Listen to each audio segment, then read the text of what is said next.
जय हिंद दोस्तों। इस वीडियो में बात करेंगे CDS 2 2019 में आए हुए हिस्ट्री के क्वेश्चंस की। इससे पहले हमने अन्य जो सेक्शन है जैसे पॉलिटी, ज्योग्राफी, इन क्वेश्चंस को डिस्कस कर लिया है। और यहाँ पे अगर आप हिस्ट्री के सवाल देखें तो पैटर्न थोड़ा अलग देखने को मिलेगा। जनरली CDS के पेपर में जो क्वेश्चन पूछे जाते हैं हिस्ट्री सेक्शन से वो थीम्स वाली में आपको कवर्ड देखने को मिल जाएंगे, बट इसमें बहुत ज़्यादा क्वेश्चन आपको थीम से देखने को नहीं मिलेंगे। रादर देन सोर्सेज कुछ अलग देखने को मिलेगा। सोर्सेज भी ऑब्वियसली मैं डिस्कस करूँगा जो नॉर्मल सोर्सेज के अंदर हैं। यहाँ पे हमारा पहला सवाल है, क्रोनोलॉजिकल बेसिस पे आपको इनके ऑर्डर का इम्प्लीमेंटेशन लगाना है। तो वीडियो पॉज करिए, खुद से क्वेश्चन ट्राई करिए। पहला कहा जा रहा है first Indian factory act, vernacular press act, Morley Minto reforms, और चौथा कहा जा रहा है कॉर्नवालिस कोड। दोस्तों, इंडियन फैक्ट्री एक्ट 1881 जिसे फर्स्ट फैक्ट्री एक्ट कहा जाता है, ये चाइल्ड लेबर के प्रॉब्लम से डील करने के लिए बनाई गई थी। ये बात ध्यान रखिए, सिविल सर्विसेज में कई बार पूछे गए हैं फैक्ट्री एक्ट्स के बारे में। तो ज़रूर ध्यान रखिए कि जो हमारा फर्स्ट फैक्ट्री एक्ट है 1881 में, ये किससे डील करता था? चाइल्ड लेबर की प्रॉब्लम से। और इनके प्रोविज़न भी आप देख सकते हैं, वही सब बातें हैं कि जो एम्प्लॉयमेंट है चिल्ड्रन का under 7 years of age prohibit कर दिया जाएगा। इसके बाद वर्किंग आवर जो है वो काफ़ी ज़्यादा देखने को मिलती थी, तो 9 घंटे से ज़्यादा, हालांकि 9 घंटे भी काफ़ी ज़्यादा है बच्चों के लिए, बट उस टाइम के हिसाब से अगर आप देखें तो 9 आवर्स रेस्ट्रिक्ट कर दी गई। इसके बाद महीने में कम से कम 4 दिन की हॉलीडे तो चिल्ड्रन को मिलनी ही चाहिए। इसके बाद हैजार्डस मशीनरी को प्रपोज किया गया कि सही तरीके से फेंस ऑफ किया जाए, प्रॉपरली फेंस ऑफ किया जाए। राइट, तो ये तो पहली फैक्ट्री एक्ट थी। दूसरी फैक्ट्री एक्ट आती है जिसे इंडियन फैक्ट्री एक्ट 1891 कहते हैं। तो इसका मेन प्रोविज़न क्या थे? इनका मेन प्रोविज़न यही था कि जो मिनिमम एज है जो कि 7 ईयर्स था, उसे बढ़ा करके 9 ईयर्स कर दिया गया। मतलब बहुत छोटे बच्चों से यहाँ पे काम लिया जाता था 7 तक, तो थोड़ा सा इसे बढ़ाया गया। हालांकि फिर भी सिचुएशन सही नहीं कही जा सकती, बट एटलीस्ट इम्प्रूवमेंट आप कह सकते हैं। और जो मैक्सिमम एज है वो देखिए 12 से 14 साल रखा गया। तो इस तरीके के कुछ प्रोविज़न है, ये आपको सिर्फ ध्यान होना चाहिए कि कुछ चाइल्ड लेबर से संबंधित प्रोविज़न देखने को मिलते हैं। एग्जैक्ट डेटा यहाँ से याद रखना ज़रूरी नहीं है। यहाँ पे हमें पता है ये 1881 में इंडियन फैक्ट्री एक्ट देखने को मिला। वर्नाकुलर प्रेस एक्ट 1878 काफ़ी फेमस है। अच्छा, किसके टाइम पे? लॉर्ड लीटन या फिर रिपन।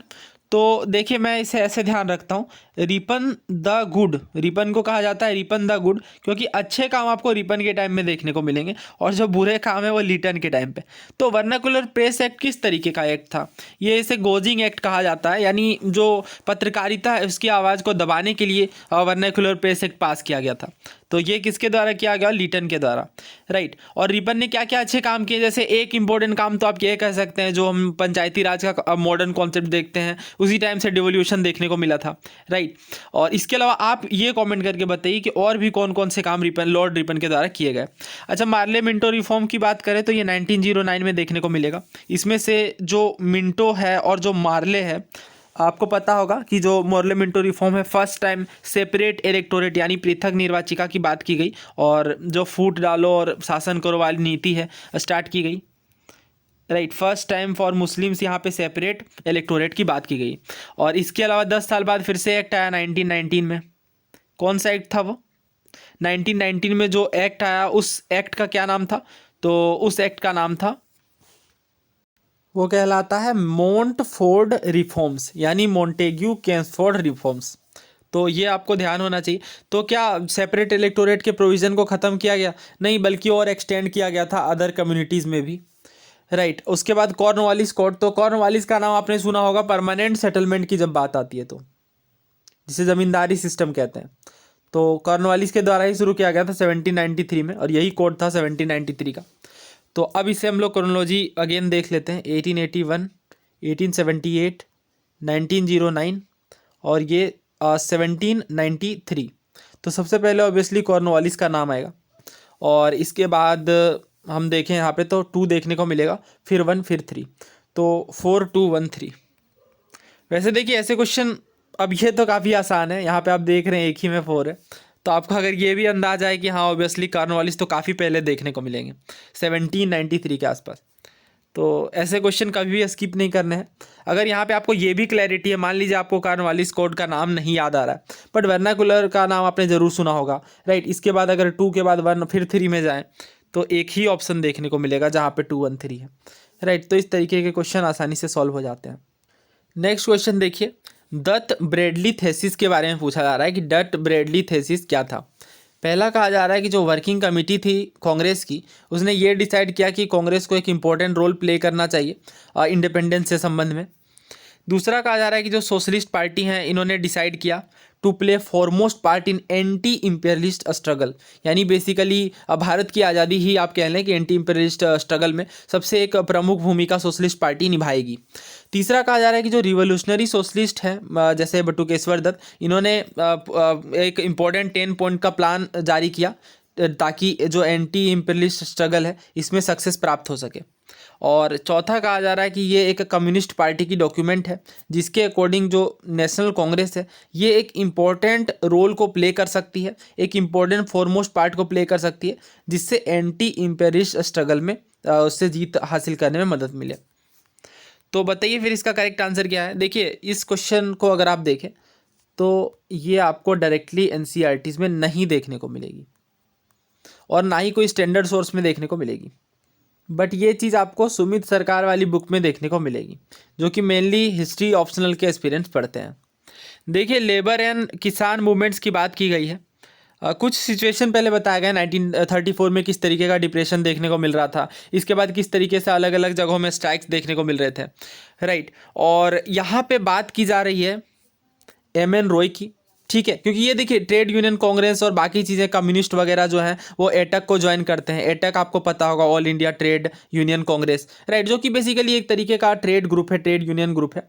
और इसके अलावा यहाँ पे अन्य नाम भी ध्यान रखिए, जैसे पीसी जोशी का नाम है। वैसे ये चीज़ें हम पढ़ेंगे जब एक काफ़ी सारे क्वेश्चन इससे रिलेटेड पूछे गए हैं, तो आप देखेंगे कि जो संगठन है अलग अलग तरीके के, उनसे क्वेश्चन पूछे जाते हैं, तो उस टाइम पे ये नाम आपको देखने को मिलेंगे। फिलहाल अगर दत्त ब्रेडली थीसिस की बात करें तो इन्होंने एक जर्नल निकाला था, नाम था एंटी इम्पेरियलिस्ट पीपल्स फ्रंट, और कांग्रेस के साथ जो इन्होंने काम किया, जिनमें इनका जो मुख्य उद्देश्य था वो ये था कि किस तरीके से इंडिया से आप कह लें आज़ादी या जो भी एंटी इम्पेरियलिस्ट स्ट्रगल है, इस तरह की गोल्स या लक्ष्य देखने को मिलेंगे। सो ये कम्युनिस्ट पार्टी की वेबसाइट में आपको देखने को मिलेगा। We are reproducing here the anti imperialist people front in India, जिसे लिखा गया है रजनी पालमे दत्त के द्वारा। रजनी पालमे दत्त की अगर मैं बात करूं, सो रजनी पालमे दत्त जो थे वो कज़न थे आरसी दत्त के, रोमेश चंद्र दत्त के, और इनकी एक काफ़ी फेमस बुक है, नाम ध्यान रखिएगा, इकोनॉमिक हिस्ट्री से बेसिकली संबंधित है, इकोनॉमिक हिस्ट्री ऑफ इंडिया। और दादा भाई नौरोजी और ये समकालीन थे, यानी इन्होंने साथ में एस्टिमेट लगाया जो हमने पढ़ा है ऑलरेडी हिस्ट्री में कई बार, कि किस तरीके से एक जो सिद्धांत देखने को मिलता है ड्रेन ऑफ वेल्थ का, यानी धन निकास का सिद्धांत। और इवन कहा भी गया था कि जो गंगा नदी है इससे सभी मिनरल्स को सोख करके टेम्स नदी पर गिरा दिया जाता है, बेसिकली जो ड्रेन ऑफ वेल्थ और अन ब्रिटिश रूल का कॉन्सेप्ट था, राइट। तो नाउ इस क्वेश्चन की ओर आते हैं दोबारा, डट ब्रेडले थीसिस। अब हमें पता है इसका करेक्ट आंसर क्या है। क्या ये सोशलिस्ट पार्टी से जुड़ा हुआ था? नहीं, ये कम्युनिस्ट पार्टी की डॉक्यूमेंट थी जिसके अकॉर्डिंग नेशनल कांग्रेस जो है वो एक इंपॉर्टेंट रोल प्ले कर सकती है इंपीरियलिस्ट रूल को हटाने में। करेक्ट आंसर क्या होगा? Option D. नेक्स्ट क्वेश्चन देखिए, again a tough one. The khutkati tenure was prevalent in which one of the following regions of India during the British colonial rule? Option है बुंदेलखंड, कर्नाटक, छोटा नागपुर या Madras presidency. तो देखिए बुंदेलखंड, कर्नाटक, छोटा नागपुर या मद्रास प्रेसिडेंसी। अब इस वर्ड पे फोकस करिए, खुटकटी टेन्योर की बात की जा रही है। सो अगेन हम आ चुके हैं सुमित सरकार की बुक में। देखिए ट्राइबल मूवमेंट्स के बारे में बताया गया है। तो ट्राइबल मूवमेंट, जैसा कि ट्राइब पहले समझिए, ट्राइब जो टर्म है ये डिस्टिंग्विश करता है वैसे लोगों को जो सोशली ऑर्गेनाइज्ड हैं कास्ट से अलग, और एक सेंस ऑफ जो कंप्लीट आइसोलेशन आप कह सकते हैं मेन स्ट्रीम से। तो यहाँ पे देखिए बताया गया है, जब बात की जाती है ट्राइबल मूवमेंट्स की, ट्राइबल रिवोल्ट्स की, तो खुटकटी टेन्योर देखने को मिलता है छोटा नागपुर में।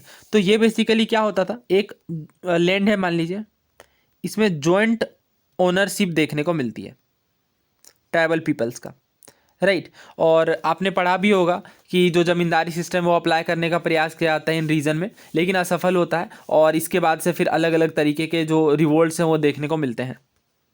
सो ये बेसिकली छोटा नागपुर से संबंध रखता है। झारखंड में, आप झारखंड स्टेट में देखेंगे छोटा नागपुर के विषय में। करेक्ट आंसर ऑप्शन सी है। नेक्स्ट क्वेश्चन देखिए, बुक है प्लेग्स एंड पीपल्स, इसके ऑथर का नाम क्या है? William McNeill, W.I. Thomas, Rachel Carson या डेविड केनेडिन? सो देखिए, ये जो बुक है प्लेग्स एंड पीपल्स, ये लिखी गई है विलियम एच मैकनील के द्वारा। अब ये जो बुक है, ये आप प्लेग जो डिजीज़ है और उसके क्या इम्पैक्ट देखने को मिलते हैं, और या फिर एक जब महामारी आती है तो उनसे किस तरीके से लोगों की हर प्रकार से लाइफ अफेक्ट होती है, आप किसी भी एंगल किसी भी पर्सपेक्टिव से देखें तो इस संदर्भ में ये बुक डील करता है। सो इसका करेक्ट आंसर ऑप्शन ए है, विलियम एच मैकनील। इसमें से एक मुझे जो सबसे इंपॉर्टेंट नाम यहाँ पे लग रहा है विलियम मैकनील के अलावा, वो है रचेल कार्सन का। रचेल कार्सन काफ़ी बड़ी इन्वायरमेंटलिस्ट थी। इन्होंने काफ़ी फेमस बुक लिखी है। उस बुक का नाम आप जरूर कमेंट करिए। कई बार सीडीएस में पूछा गया है, 2012 में पूछा गया है और 2-3 बार पूछा गया है। तो रचेल कार्सन ने कौन सी बुक लिखी है, और इसके अलावा मेन इनका जो आप कह सकते हैं कि किस फील्ड में इन्होंने वर्क किया, ये भी बताइए। नेक्स्ट क्वेश्चन देखिए, पूछा जा रहा है इंडियन एग्रीकल्चर सर्विस किसके द्वारा शुरू की गई? कर्जन के द्वारा, बेंटिक के द्वारा, मिंटो के द्वारा या रिपन के द्वारा? देखिए, इसका करेक्ट आंसर ऑप्शन ए है, लॉर्ड कर्जन। और कर्जन ने इनफैक्ट कई सारे काम किए अगर आप देखें तो, जिनमें पुलिस रिफॉर्म सबसे इंपॉर्टेंट था। इसके अलावा एग्रीकल्चर सर्विस और कई सारे एग्रीकल्चरल यूनिवर्सिटीज़ की स्थापना की गई, और भी कई तरीके के कार्य किए गए। हालांकि ये सबसे ज़्यादा इनफेमस है 1905 के बंगाल विभाजन के कारण। करेक्ट आंसर इसका ऑप्शन ए है, और ये चीज़ आपको स्पेक्ट्रम में देखने को मिल जाएगी। नेक्स्ट क्वेश्चन देखिए, ये अगेन एक काफ़ी टफ क्वेश्चन है। चंडी मंगल जो कि कंपोज किया गया था किस भाषा में, ये आपको बताना है 16th सेंचुरी में। तो इसका करेक्ट आंसर ऑप्शन सी है, बंगाली। और ये क्वेश्चन देखिए अगेन रिपीट कर गया 2021 में सीडीएस के पेपर में ही। सो देखिए, ये क्वेश्चन था, आपको यहाँ पे देखने को मिलेगा सेकेंड पे, चंडी मंगल। तो ये क्वेश्चन तो मैंने ऑलरेडी करवा दिया है 2021 के एनालिसिस में। अगर आपको इसका आंसर याद है तो कमेंट करिए। नेक्स्ट क्वेश्चन देखिए, ये भी काफ़ी टफ क्वेश्चन है, हालांकि पोस्ट इंडिपेंडेंस है। दिसंबर 1962 में किस सोवियत लीडर ने, सोवियत लीडर मतलब रशियन लीडर प्रेजेंट डे में अगर आप कहें तो, ये डिक्लेयर किया कि जो चाइना है वो रेस्पॉन्सिबल रहा सेनो इंडियन वॉर के लिए, यानी बेसिकली इंडो चाइना वॉर जो हुए 1962 में, इसके लिए चाइना ही रेस्पॉन्सिबल था। तो एक सोवियत लीडर नाम है सुस्लोव, इन्होंने ये डिक्लेयर किया कि ना केवल चाइना की एग्रेसिव पॉलिसीज देखने को मिली इंडिया के खिलाफ, बल्कि रसिया के खिलाफ भी काफ़ी सारी चाइना की पॉलिसी देखने को मिली 1962 के दौरान। तो करेक्ट आंसर इसका ऑप्शन सी है, सुस्लोव। दोस्तों, यहाँ पे कई सारे हिस्ट्री के क्वेश्चन और हैं जिसे हम लोग आने वाले पार्ट में कवर करेंगे, नेक्स्ट वीडियो में कवर करेंगे। उम्मीद है आपको ये वीडियो पसंद आई होगी। आप अपने राय अथवा विचार कमेंट बॉक्स में लिख सकते हैं। धन्यवाद।